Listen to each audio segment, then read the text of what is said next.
Вид с этой стороны напоминает мое детство. Вот такая вот погодка. Все как близко подходит к нам.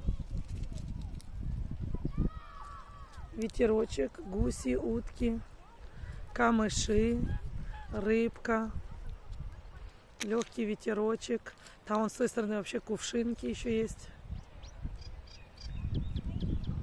И вот так вот бы сесть с книжечкой, читать, отдыхать и загорать.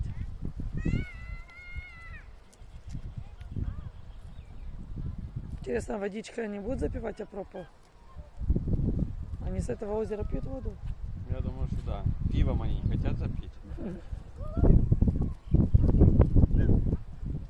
Они вместе с травой щипают. Вот смотри, Арон, ты видел, какие у них лапы с перепонками, чтобы лучше плавать? Ласты. Как ласты.